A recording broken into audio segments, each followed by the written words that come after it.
Based on the given scenario, let's analyze each of the options presented. You must not see red.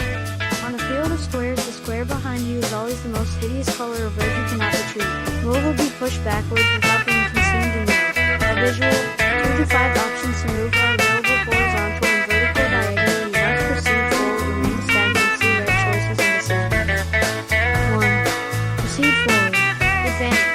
Moving forward does not involve going backwards, so you avoid the red square directly behind you. Disadvantage. You might encounter other challenges or risks ahead. 2. Remain stagnant. Advantage. Staying in the same place means you won't encounter any red squares or the one behind you. Disadvantage. You're not making any progress or escaping the field. 3. Diagonal.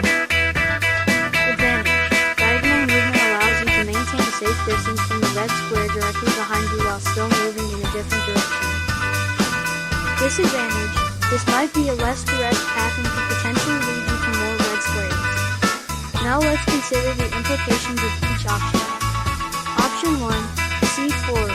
This seems to be the most logical choice as it adheres to the rule of not moving or being pushed backward into the red square. By moving forward, you are actively distancing yourself from the danger and potentially closer to an exit or a safer path. Option 2. Remain stagnant. While it's true that you won't encounter the red square, you're also not making any progress. In a game or real-life scenario, this might be a short-term solution, but it isn't ideal for long-term success or escape.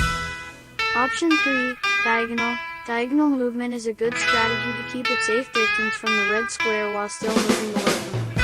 However, it's less efficient than going directly forward and might lead to encountering red squares that are not directly behind you. The best option, given the constraints and the desire to escape the field, is to proceed forward.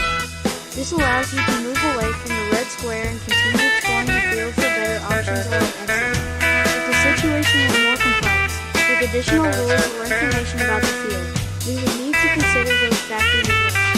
But with the information provided, moving forward is the most prudent choice to avoid the hideous red square.